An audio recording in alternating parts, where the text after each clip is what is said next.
तो आदाब, नमस्कार, गुड इवनिंग, सत श्री अकाल। एक बार फिर आप तमाम लोगों का स्वागत है क्राइम तक की कहानी के इस एपिसोड में। उम्मीद है पूरी फैमिली अच्छी होगी, अपना और अपनों का ख्याल रख रही होगी।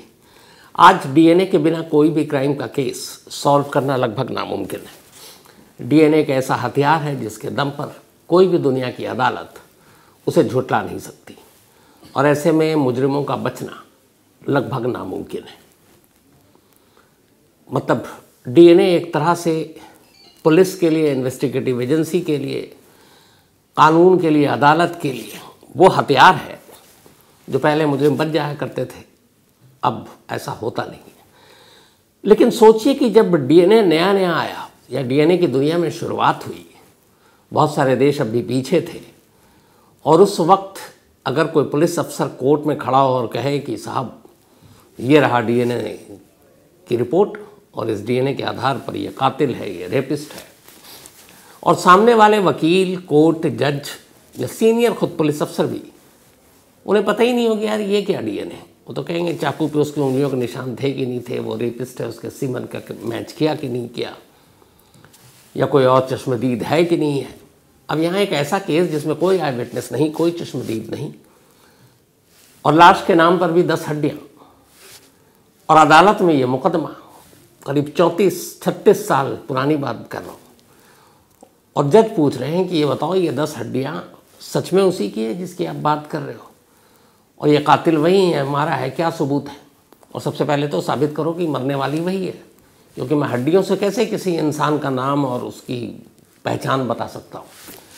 अब पुलिस वालों को कोर्ट, वकील, अदालत, जज, इनको समझाने में इतनी मेहनत करनी पड़ रही है कि योर ऑनर ये डीएनए होता है। अब आर्ट बैकग्राउंड, आर्ट्स की हों या बाकी, उनके लिए बड़ा समझना मुश्किल है। तो इसी पशोपेश में, इसी पेचोखम में फंसा हुआ ये केस है जो 36 साल पुराना बेंगलुरु का एक मर्डर केस है। बेंगलुरु में 26 दिसंबर 1988, 26 दिसंबर 1988, राजाजी नगर पुलिस स्टेशन को एक सीनियर अफसर, वहाँ के जो पुलिस स्टेशन के इंचार्ज थे, उनको एक फाइल भेजते हैं और कहते हैं कि इस केस की तफ्तीश करो। फाइल बीना नाम की एक महिला की थी जो पिछले 1 महीने से गायब थी। बीना प्रेग्नेंट थी और बाकायदा शादीशुदा थी, लेकिन 1 महीने से गायब थी। बीना जहाँ पर अपने पति के साथ रहती थी, उसके पड़ोस में उस वक्त वहाँ पे एक सेंट्रल क्राइम ब्रांच बेंगलुरु की फैमिली रहा करती थी। तो उनकी वाइफ से बीना की अच्छी खासी दोस्ती थी, लेकिन उन्होंने नोटिस किया कि बीना 1 महीने से दिखाई नहीं दे रही, और जिस दिन वो गायब हुई थी उसी दिन बीना का बेबी शॉवर था। बच्चा पैदा होने से पहले एक रस्म होती है, बेबी शॉवर, तो उसमें भी वो क्राइम ब्रांच की अफसर की पत्नी शामिल हुई थी, और इत्तेफाक से उसी रात से बीना गायब। महीना बीत गया, बीना का कोई सुराग नहीं। तो उन्होंने अपने पति से कहा कि बीना गायब है, कोई सुराग नहीं है, पता करो। तब उसके ज़रिए पुलिस तक बात पहुंची, और फिर राजाजी नगर पुलिस स्टेशन के पास ये केस आया। तब बेंगलुरु एक शांत शहर था, और ज़्यादातर जो पेंशन पाने रिटायर्ड लोग अपनी आराम सुकून की ज़िंदगी वहाँ जीते थे। नॉर्थ इंडिया की तरह वहाँ क्राइम और ये इतनी चीज़ें थी नहीं। तो अब राजाजी नगर पुलिस स्टेशन इसकी तफ्तीश करती है। सबसे पहले बीना के बारे में पता करती है। जब बीना के बारे में पता करती है तो पता चलता है कि बीना जो है वो कोडागू एक जगह वहाँ की रहने वाली है, और उसने महारानी फर्स्ट ग्रेड कॉलेज से ग्रेजुएशन किया था, और इत्तेफाक से उसी महारानी फर्स्ट ग्रेड कॉलेज में जब वो पढ़ रही थी, तब महेश नाम का एक शख्स डिप्लोमा की पढ़ाई कर रहा था, और इन दोनों की दोस्ती हो गई, दोनों में प्यार हो गया। अब दोनों शादी करना चाहते थे, लेकिन दोनों का कास्ट और बहुत सारी चीज़ें थी, अलग अलग थी। परिवार दोनों का तैयार नहीं था। जो महेश के पिता थे उनका नाम विशाकांतैया। अब विशाकांतैया साहब जो बेंगलुरु के ही एक एग्रीकल्चर यूनिवर्सिटी में असिस्टेंट प्रोफेसर थे, पढ़े लिखे। तो वो वहाँ पर प्रोफेसर असिस्टेंट, बेटा डिप्लोमा करने के बाद ठीक ठाक नौकरी कर रहा था। बीना से महेश को प्यार हो गया, उसने अपने घर वालों से शादी करने के लिए बात की। माँ बाप दोनों तैयार नहीं थे, लेकिन इसी दौरान में महेश की माँ यानी कि जो विशाकांतैया हैं, उनकी वाइफ की डेथ हो गई। अब विशाखंतैया की पत्नी के नाम पे बहुत प्रॉपर्टी थे। अब वो सारे प्रॉपर्टी उनके पति के नाम पे हो गया। इधर महेश शादी की जिद कर रहा था, पिता भी शादी के खिलाफ वो समझा रहे थे मत करो, लेकिन महेश बीना से बहुत प्यार करता था। घर वालों की मर्जी के खिलाफ जाकर उसने बीना से शादी कर ली। जब शादी कर ली तो विशाखंतैया ने अपने बेटे को घर से निकाल दिया।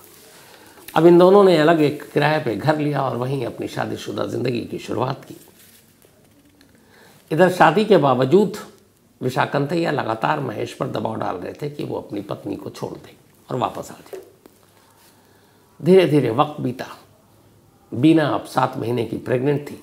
बेबी शावर की रस्म हुई और इधर विश्वकांतैया अब भी महेश के संपर्क में है और उसे मनाने की कोशिश कर रहे हैं कि देख, पूरी ज़िंदगी है, ये सारी जायदाद है, और अगर तूने मेरी बात नहीं मानी तो फिर तुझे प्रॉपर्टी में से कोई भी हिस्सा नहीं दूंगा। शादी को एक अरसा बीत चुका था, शायद महेश से भी प्यार का बुखार उतर चुका था। अब वो प्रॉपर्टी और बाप के पैसे के लालच में आ गया। एक रोज़ उसने अपने बाप से कहा, ठीक है, लेकिन अब बीना को कैसे छोड़ सकते हैं, गर्भवती है। बाप ने कहा, अगर छोड़ोगे तो फिर कोर्ट कचहरी तलाक बहुत सारी चीज़ें आएंगी, तो एक काम करो, उसे रास्ते से हटा देते हैं। थोड़ी देर के बाद महेश हैरत अंगेज तौर पर मान गया। अब जब बेटा मान गया तो इन्होंने प्लानिंग शुरू की। इनके घर में एक नौकर रहा करता था, पुराना बड़ा वफादार सुब्बा। तो अब सुब्बा को भी इस साजिश में शामिल कर लिया। इस साजिश में शामिल करने के बाद तारीख चुनी गई सेम वही जिस दिन बीना का बेबी शॉवर था, 27 नवंबर 1988। दोपहर को फंक्शन हुआ। उसी फंक्शन के बाद शाम को महेश ने कहा कि चलो आज मैं भी बहुत खुश हूँ, हमारे बच्चे का बेबी शावर की रस्म पूरी हो गई, तो आज मैं तुम्हें डिनर पे ले चलता हूँ। उसके बाद वो अपनी पत्नी को डिनर पर ले गया। बीना इस बात से बेखबर कि आगे क्या होगा। एक बड़ा मशहूर उस वक्त वहाँ इंपीरियल होटल हुआ करता था बेंगलुरु में, वहीं इन्होंने डिनर किया। उसके बाद वो कार में बैठे। अब चूँकि वो प्रेग्नेंट थी तो कई दवाएं खाती थी। उन्हीं में से कुछ दवाएं जो उस वक्त रात को खाने का वक्त था, वो दवा पहले से ही महेश ने अपने पास रखी हुई थी। उन दवाओं पे उसने साइनाइड का लेप लगा दिया और फिर कार में अपनी वाइफ बीना को वो दवा खिला दी। बीना भी उसे दवा समझकर खा चुकी थी, लेकिन वो उस दवा के ऊपर साइनाइड का लेप था। थोड़ी देर के बाद बीना की मौत हो गई कार के अंदर। अब वो लाश को लेकर घर आते हैं। घर पे उसके पिता विशाखंतैया को ये सारी चीज़ें पता थी। लाश कार से निकाली गई, घर के अंदर लाई गई, बाथरूम में ले जाई गई। इसके बाद अब खुद महेश और उस घर का नौकर सुब्बा बीना की लाश के छोटे छोटे टुकड़े करते हैं। इसके बाद उसे अलग अलग पॉलीथीन में भरते हैं। भरने के बाद देर रात को ही वो सारे पॉलीथीन को ले जाकर GKV एक कैंपस है जो यूनिवर्सिटी ऑफ एग्रीकल्चर साइंस का कैंपस है, वही एग्रीकल्चर यूनिवर्सिटी जहाँ पर वेंकट जो विशाखंतैया है असिस्टेंट प्रोफेसर हुआ करते थे। उस कैंपस के पीछे फॉरेस्ट एरिया था और चूँकि विशाखंतैया पूरे उस इलाके से वाकिफ़ थे, उन्होंने कहा ये सबसे सही जगह, पीछे जंगल है, कोई इंसान जाता नहीं है। तो उन्होंने ले जाकर सारे पॉलीथिन छोटे छोटे टुकड़े करके जिसमें बीना की लाश को डाला गया था वो जंगली एरिया में फेंक दिया, इस उम्मीद में कि उधर बहुत सारे जानवर कुत्ते घूमते रहते हैं, लाशों को निपटा देंगे, सबूत के नाम पर कुछ बचेगा नहीं। 27 नवंबर 1988 की बात है। अब इसके बाद महीना बीत गया, किसी को खबर नहीं। बेंगलुरु की एक क्राइम ब्रांच की पत्नी को बीना की गुमशुदगी की भनक लगी और तब उसने अपने पुलिस वाले पति से कहा और फिर जाकर राजाजी नगर पुलिस स्टेशन में ये रिपोर्ट आई। अब राजाजी पुलिस स्टेशन में उन्होंने तफ्तीश करनी शुरू की तो पता चला कि बीना जो है वो प्रेग्नेंट थी, शादीशुदा है, उसके पति का नाम महेश है। पुलिस ने अपने मुखबिरों से पता किया तो पता चला कि परिवार इस शादी के खिलाफ था। फिर और तफ्तीश की गई तो आकर शक का जो दायरा था वो पूरा महेश और उसके पिता के ऊपर ही कसता गया। अब राजाजी नगर पुलिस स्टेशन को और किसी पर तो डाउट था नहीं और इधर अभी तक कुछ पता नहीं है। जो कहानी आपको सुनाई कि बीना कहाँ है, जिंदा है, नहीं है, शक के बिना पर 26 दिसंबर को ये केस लिया था। 29 दिसंबर को पुलिस ने विशाकंतैया, उसके बेटे महेश और नौकर सुब्बा को उठा लिया।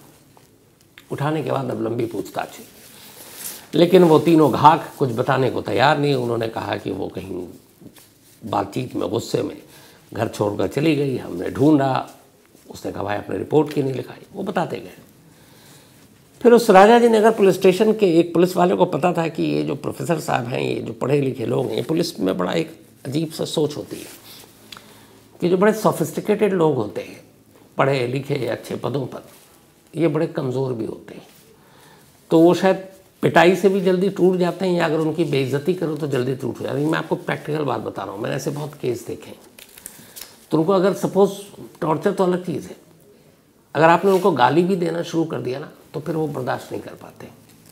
और अगर आप उसके किसी जानने वाले, जैसे बेटा और बाप बैठा और बाप को आपने गाली देना शुरू कर दिया या बेटे को, तो भी वो उनको बड़ी बेइज्जती लगती है, तो वो टूट जाते हैं। तो पुलिस ने कहा कि देखिए प्रोफेसर साहब, आप शरीफ आदमी हैं, शायद हमारा वो झेल नहीं पाएंगे, तो सच बता ही दीजिए। आखिरकार पुलिस के इस एक्शन से विशाकंतैया टूट गए और उन्होंने सारी कहानी सुना दी कि हमने इसे इस तरह से मारा। बट पहले उन्होंने झूठ बोला, बाकी तो सारी कहानी बता दी। उन्होंने कहा कि लाश कहाँ फेंकी टुकड़े करके। तो पहले उन्होंने कहा कि एक वहीं शहर में डैम है, उस डैम में पानी में बहा दिया, क्योंकि उन्हें मालूम था डैम में तो मिलेगा नहीं। लेकिन फिर सुब्बा और महेश भी थे और पुलिस ने अलग अलग पूछताछ की। तीनों को पता नहीं कौन क्या बता रहा है, और उसी में भेद खुल गया। पता चला कि नहीं, यूनिवर्सिटी कैंपस के पीछे जंगल में फेंका गया। इसके बाद उन तीनों को पुलिस लेकर पहुंचती है उस फॉरेस्ट एरिया में। वहां जाकर तलाशी अभियान शुरू होता है। महीना बीत चुका था। आखिर तलाशी अभियान के दौरान पुलिस को कुल उस इलाके से 10 अलग अलग हड्डियां मिलती हैं, और ये इंसानी हड्डियां थी। देखकर पता चल गया था। अब उन हड्डियों के बाद ये तो साफ हो गया कि ये बीना इस दुनिया में नहीं है, लेकिन ये बीना की हड्डियां अभी ये क्लियर नहीं है। इस दौरान में ये खबर मिली, कुछ जर्नलिस्ट थाने पहुंचे और उनमें से एक ने वेंकटैया और महेश का इंटरव्यू कर दिया, और उन्होंने जर्नलिस्ट के सामने भी एक्सेप्ट कर लिया कि हाँ, ये मर्डर हमने किया। पेपर में छप गया। अब सब कुछ हो गया, पुलिस को लगा केस तो सुलझ गया। लेकिन इनमें से एक पुलिस अफसर जो राजाजी नगर का था, बॉटनी का स्टूडेंट था जो पुलिसिंग में है, उसके जमान जो सीनियर थे वो आर्ट्स के ग्रेजुएट थे और आर्ट्स में ही पढ़ाई की थी। अब उसे लगा कि कोर्ट में अगर ये मामला ले जाते हैं तो हम कैसे साबित करेंगे कि ये 10 हड्डियां बीना की, कोई प्रूफ नहीं है। दूसरा, इस पूरे कत्ल का कोई विटनेस नहीं है। ये 3 हैं जो बता रहे हैं, एक्सेप्ट कर रहे हैं कि हाँ हमने मार दिया, लेकिन ना हथियार है हमारे पास, न पूरी समूची लाश है, न कोई मतलब जो एक मोटिव होता है झगड़े वगड़े का, उसका भी कोई विटनेस नहीं है कि मारता पीटता था, किसी ने देखा हो। तो हर तरफ से शून्य, कहीं से कोई भी सबूत, सुराग, चश्मदीद कोई नहीं है इस केस में। तो ले देकर इन तीनों की गवाही के ऊपर ये केस खड़ा है, और उन्हें पता है कि जब तक पुलिस कस्टडी में है ठीक है, जैसे ही ट्रायल शुरू होगा अदालत के सामने अगर तीनों मुकर गए तो पुलिस की भद्द पिट जाएगी, क्योंकि उसके अलावा तो पुलिस के पास सबूत नहीं। यहाँ तक ये भी पता नहीं है कि वो 10 हड्डियाँ जो है उसी की हैं, बल्कि हो सकता है ये अदालत या वकील कह दे भैया वो हड्डियाँ इंसान की ही नहीं। तो अब क्या किया जाए? इत्तेफाक से जो इस थाने के इंचार्ज थे राजाजी नगर पुलिस स्टेशन के, उनको इस नए नए आए डीएनए के बारे में कुछ जानकारी थी। नागाराज उनका नाम था। तो उन्होंने अपने सीनियर से कहा कि ये केस कमज़ोर हो सकता है, तो हमें इसके लिए डीएनए का करवाना चाहिए।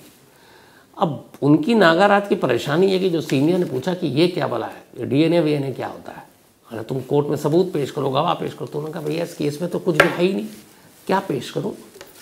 हड्डियाँ थे। उन्होंने बोला हड्डियाँ कैसे साबित करूँगा? उनका वकील अगर तेज तर्रार निकला तो हम तो मारे जाएंगे। तो खैर बड़ी मुश्किल से अपने सीनियर अफसरों को समझाया कि ये एक डीएनए चीज़ होती है जिससे इन हड्डियों से ये पता चल सकता है कि ये बीना है या नहीं है। पहले तो हमें ये साबित करना है कि बीना है कि नहीं है। अगर हड्डियाँ मैच कर गई तब तो ये यकीन हो जाएगा कि बीना का कत्ल हो चुका है, तब आगे का मुकदमा होगा। और मान लीजिए हड्डी मैच ही नहीं किया तो फिर बीना कहाँ है, तो अदालत उल्टे पुलिस पे चढ़ बैठेगी।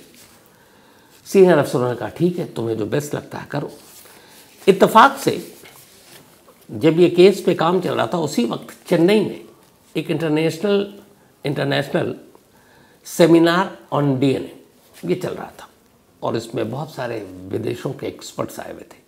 उन्हीं में से एक थे उस वक्त डीएनए, खासतौर पर जो बोन्स, हड्डियों से जिन्होंने बहुत सारे केस को सुलझाए, डॉक्टर एलेक जेफरी। तो ये चेन्नई में आए हुए थे और ये बोन्स के ज़रिए इन्होंने 1985-67 में कुछ केसेस को सॉल्व किया था। नागराज को ये बात पता चली, वो चेन्नई पहुँचे इस डीएनए कॉन्फ्रेंस में और वहाँ जाकर वो डॉक्टर एलेक जेफरी से मिले और उन्हें बताया कि ऐसा सा एक केस है, हमारे पास सिर्फ 10 हड्डियाँ हैं, कोई सबूत नहीं, कोई गवाह नहीं और कोई ऐसी चीज़ नहीं जिससे हम अदालत में इस केस को जीत सकें, तो क्या करें। तब उन्होंने उसका तरीका बताया। उन्होंने कहा ठीक है। अब उस वक्त एक और उलझन आ रही है। अब वो जब पहुँचे तो अब डीएनए कराने के लिए भी कानून की इजाज़त चाहिए। अब अदालत कह रही कि ये क्या भला है, ये क्या होता है। लोअर कोर्ट ने इजाज़त देने से मना कर दिया। दूसरी चीज़ उन्होंने कहा इस केस से अब ट्रायल शुरू हो गया कि जो भी केस से रिलेटेड प्रॉपर्टी है वो आप अदालत के में जमा कर दीजिए। अब प्रॉपर्टी के नाम पे 10 हड्डियाँ थी। पुलिस को मजबूरन वो 10 हड्डियाँ भी लोअर कोर्ट को सौंपनी पड़ी कि भैया ये जब तक ट्रायल चलेगा कोर्ट की अमानत है। अब वो 10 की 10 हड्डियाँ कोर्ट में ट्रायल चल रहा है, बहस वही चल रही है कि मरने वाली बीना है कि नहीं। दूसरी तरफ का वकील अपने तीनों जो मुवक्किल हैं उनको बचाने की कोशिश कर रहा है। नागराज को लग गया कि इस तरीके से काम चलेगा नहीं। फिर नागराज ने अदालत से कहा कि साहब वो हमें 10 हड्डियाँ दे दीजिए, हम इसका डीएनए करा लेंगे तो साहब साफ हो जाएगा कि ये बीना है कि नहीं। आधा ट्रायल हो चुका था। लोअर कोर्ट ने कहा नहीं, हम आपको ये केस प्रॉपर्टी नहीं सौंपेंगे। अब जब हड्डियाँ अदालत के कब्जे में है तो डीएनए का जांच कैसे होगा। तब बेंगलुरु पुलिस हाईकोर्ट पहुंच गई। हाईकोर्ट पहुंचने के बाद उन्होंने कहा कि एक ऐसी चीज़ है और हमें डीएनए सैंपल कराना। अब हाईकोर्ट में भी जज कि ये क्या है, वो तो कोर्ट में पड़ा हुआ है, आपको अब वापस क्यों चाहिए, और ये डीएनए क्या होता है। तब कोर्ट को, जज को, इस पुलिस अफसर को समझाना पड़ा, जो पहले अपने सीनियर अफसरों को समझाते समझाते थक गया था कि डीएनए क्या होता है, क्योंकि उस वक्त ये सब चीज़ें नहीं थी। खैर हाईकोर्ट के जज को बात समझ में आई, उन्होंने ऑर्डर पास किया। तो कर्नाटक हाईकोर्ट से ऑर्डर पास हुआ। इसके बाद आईओ लोअर कोर्ट से 10 हड्डियाँ कलेक्ट करते हैं और फिर उस वक्त उन्हें पता चलता है कि डीएनए की सबसे बेहतरीन जांच तब कलकत्ता के फॉरेंसिक साइंस लेबोरेटरी में, जो कोलकाता हो चुका है, अब वहाँ होती है। और वहाँ पे एक बहुत ही डीएनए के नाम पे जो बहुत एक्सपर्ट बड़े साइंटिस्ट थे, वीएस कश्यप, ये उस वक्त वहाँ पे डिप्टी डायरेक्टर थे सेंट्रल फॉरेंसिक साइंस लैब के, यानी सीएफएसएल के। तो ये वीएस कश्यप से कांटेक्ट करती है बेंगलुरु पुलिस और बताती है कि सर ऐसा केस है, 10 हड्डियाँ है और कोई सबूत नहीं है। तो फिर कश्यप साहब बताते हैं कि ठीक है, आपको शक है कि ये मरने वाली का नाम बीना है, तो इनका कोई क्लोज रिलेटिव पता चला, हाँ उनके पेरेंट्स हैं। तो कहा गया ठीक है, आप उनके सैंपल लाइए। अब बीना की मदर के सैंपल लिए जाते हैं और इन हड्डियों के साथ कोलकाता के सीएफएसएल में उन दोनों का मिलान होता है। जब मिलान होता है तो फाइनल रिपोर्ट आती है और ये तय हो जाता है कि ये 10 हड्डियाँ किसी और की नहीं, बीना की थी। अब ये रिपोर्ट तो आ गई, अब कोर्ट में पेश करना है। लोअर कोर्ट में ट्रायल चल रहा है, रिपोर्ट कोर्ट में पेश किया गया। अदालत ने कहा कि एक पेपर पे सिर्फ ये लिखा हुआ है कि ये डीएनए बीएनए मतलब बीना से मैच करे, या कैसे मानूं और कैसे कहूँ कि ये डीएनए रिपोर्ट सही है।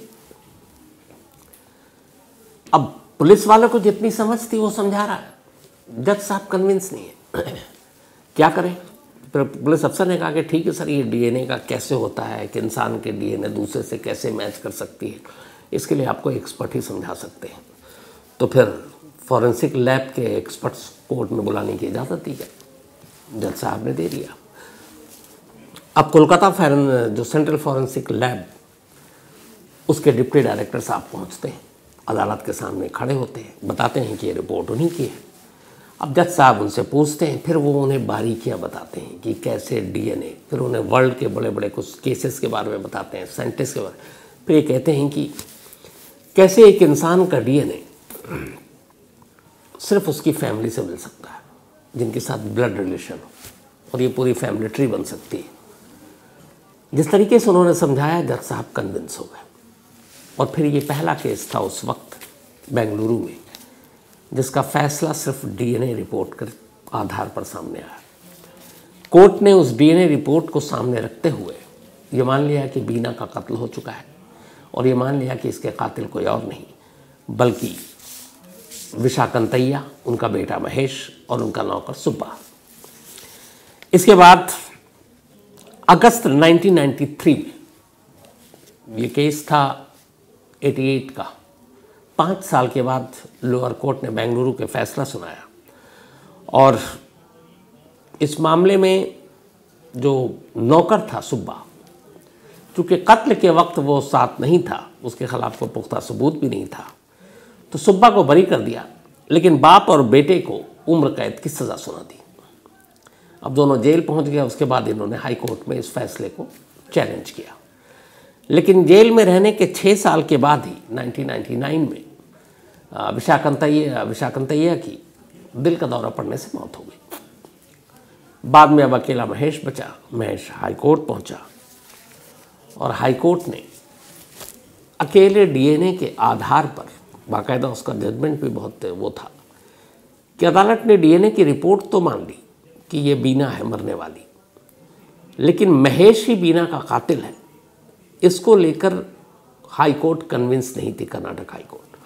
उसने कहा कि कोई ऐसा चश्मदीद, कोई ऐसा मोटिव, क्योंकि उसने लव मैरिज की थी, पुलिस की थ्योरी प्रॉपर्टी की तरफ थी बाप के, तो कर्नाटक हाई कोर्ट ने कहा कि वो मोटिव और बाकी चीज़ों से कन्विंस नहीं है, और इसीलिए बेनिफिट ऑफ डाउट देते हुए शक के बिना पर महेश को बरी कर दिया। इसके बाद महेश बरी हो गया। तो डीएनए को लेकर बेंगलुरु में उस वक्त का ये एक अनोखा मुकदमा, एक अनोखा केस था, जब पुलिस को अपने ही पहले सीनियर अफसरों को, फिर वकीलों को, अदालत को, जज को इस बात के लिए समझाने में सबसे ज़्यादा वक्त बर्बाद करना पड़ा कि डीएनए होता क्या।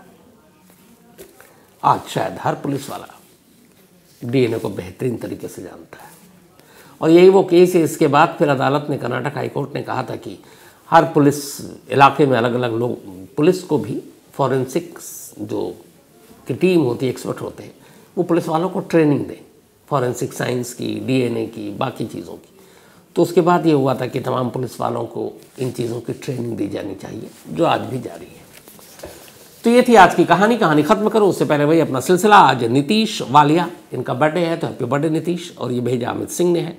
सृष्टि चौहान का भी आज जन्मदिन है, तो हैप्पी बर्थडे सृष्टि। और ये पूनम चौहान जी ने भेजा है, पूनम जी की बेटियां हैं सृष्टि। आरव, इनका भी आज बर्थडे है, तो हैप्पी बर्थडे आरव। और ये भेजा अक्षय जायसवाल ने है, गोदाहारा आजमगढ़ से ही। अनुज आर्यन, इनका भी आज बर्थडे है, तो हैप्पी बर्थडे अनुज। और ये भेजा बिमलेश राज जी ने है। जीशान उर्फ मुन्ना भाई, इनका भी आज बर्थडे है, तो हैप्पी बर्थडे जीशान। और भोला मौर्य ने भेजा, उनके दोस्त हैं। विद्या मीना व्यास का भी आज बर्थडे है, तो हैप्पी बर्थडे विद्या जी। और ये भेजा भीमराज मीना ने है। साथ ही प्रिया नेगी, कल इनका बर्थडे था, तो बिलेटेड हैप्पी बर्थडे प्रिया। साथ ही अभय चौहान, इनका भी हैप्पी बर्थडे है, तो जन्मदिन बहुत बहुत मुबारक अभय। और ये भेजा है रागनी, अखिलेश और ध्रुव पटेल ने। रीता बेन और जयदेव भाई, इन दोनों की आज मैरिज एनिवर्सरी है। आप दोनों को बहुत बहुत बधाई, रीता जी, जयदेव जी। और ये भेजा इनके बेटे यशवंत जयदेव भाई ने। साथ ही डेजी और राजू पांडे, इन दोनों की भी आज मैरिज एनिवर्सरी है। आप दोनों को भी बहुत बहुत बधाई, मुबारक। मनोज लुखार भाई, थैंक यू सो मच। चलिए कोई बात नहीं, अगली बार मुलाकात होगी आपसे। पवन कुमार दुबे, पवन भाई आपने ऐसी बात कह दी कि क्या करूं, लेकिन मैं मैच देखना छोड़ नहीं सकता। पवन भाई ने कहा कि मैं ही पनौती हूं, क्योंकि मैं मैच देखता हूं, ना देखूं तो इंडिया जीत जाए। लेकिन पवन भाई ऐसा नहीं है। 2011 जब धोनी ने वर्ल्ड कप जिताया था, तब भी मैं फाइनल देख रहा था। तो ऐसा भी नहीं है, मैंने वर्ल्ड कप देखते हुए जिताया, और फिर जीतेंगे, कोई बात नहीं। मानसी चौरसिया, बस्ती से और आपका मेल मिला है मानसी जी। मैंग कुमार रई ये गिरिडीह से हैं। एंड ऑल द बेस्ट मैंग, 10वीं का एग्ज़ाम है। और हाँ, जितने भी अब चूँकि बोर्ड का एग्ज़ाम शुरू हो रहा है तो हमारे जितने भी क्राइम तक फैमिली मेम्बर के बच्चे हैं जो 10th 12th का एग्ज़ाम दे रहे हैं, ऑल द बेस्ट। सभी को खूब मेहनत करना और अच्छे अच्छे नंबर लाना। लेकिन इस दौरान में ज़रूरत पड़े तो बिल्कुल पढ़ाई पे ही फोकस रहना। कुछ वक्त के लिए कहानी मत सुनना, फिर वापस आएंगे, फिर कहानी सुन लेना। जितेंद्र अवस्थी बबलू श्रीवास्तव की कहानी सुनना चाहते हैं जो ऑलरेडी मैं सुना चुका हूँ, क्राइम कहानी की लिस्ट में आपको मिल जाएगी। मुकुल ओली ये उत्तराखंड से, thank you so much Mukul साहब। Kundan Kumar Sai, thank you so much आपका भी। तो कहानी में आज इतना ही। अब आपसे मुलाकात होगी कल रात 9 बजे किसी नई कहानी के साथ। तब तक अपना और अपनों का ख्याल रखिएगा। Thank you very much.